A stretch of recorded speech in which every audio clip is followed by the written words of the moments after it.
Peace, peace. Thank you, Deborah. Thank you, BET. Thank you, Nate Parker, Harry, and Debbie Allen for participating in that. Before we get into it, I just want to say, I brought my parents out tonight. I just want to thank them for being here, for teaching me to focus on comprehension over career, that they make sure I learn what the schools were afraid to teach us, and also to thank my amazing wife for changing my life.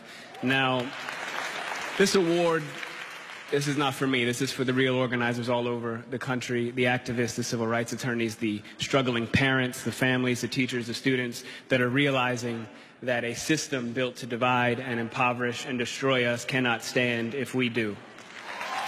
All right? It's kind of basic mathematics. The more we learn about who we are and how we got here, the more we will mobilize. Now, this is also in particular for the black women, in particular, who have spent their lifetimes dedicated to nurturing everyone before themselves. We can and will do better for you. Now, what we've been doing is looking at the data, and we know that police somehow manage to de-escalate, disarm, and not kill white people every day. So what's going to happen is we are going to have equal rights and justice in our own country, or we will restructure their function and ours.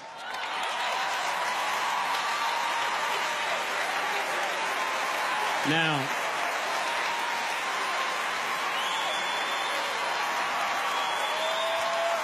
I got more, y'all.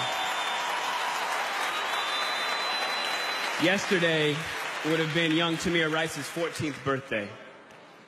So I don't want to hear any more about how far we've come when paid public servants can pull a drive-by on a 12-year-old playing alone in a park in broad daylight, killing him on television, and then going home to make a sandwich. Tell Rakia Boyd how it's so much better to live in 2012 than it is to live in 1612 or 1712. Tell that to Eric Garner. Tell that to Sandra Bland. Tell that to Dorian Hunt. Now, the thing is, though, all of us in here getting money, that alone isn't going to stop this. All right? Now, dedicating our lives to getting money just to give it right back for someone's brand on our body, when we spent centuries praying with brands on our bodies, and now we pray to get paid for brands on our bodies. There has been no war that we have not fought and died on the front lines of. There has been no job we haven't done. There's no tax they haven't levied against us, and we've paid all of them. But freedom is somehow always conditional here. You're free, they keep telling us.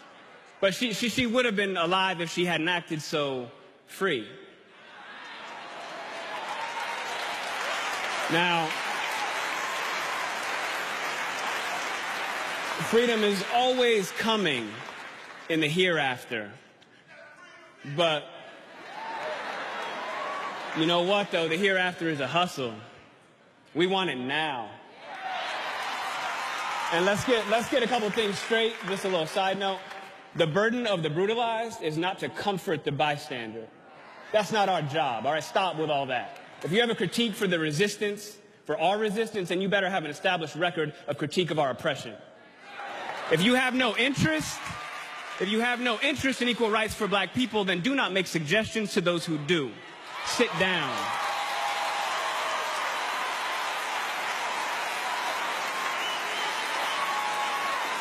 We've been floating this country on credit for centuries, yo.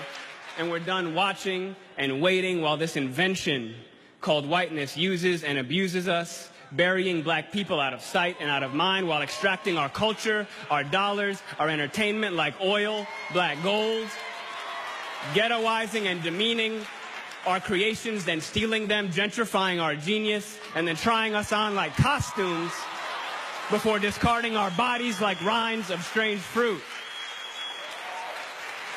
The thing is that just because we're magic doesn't mean we're not real. Thank you.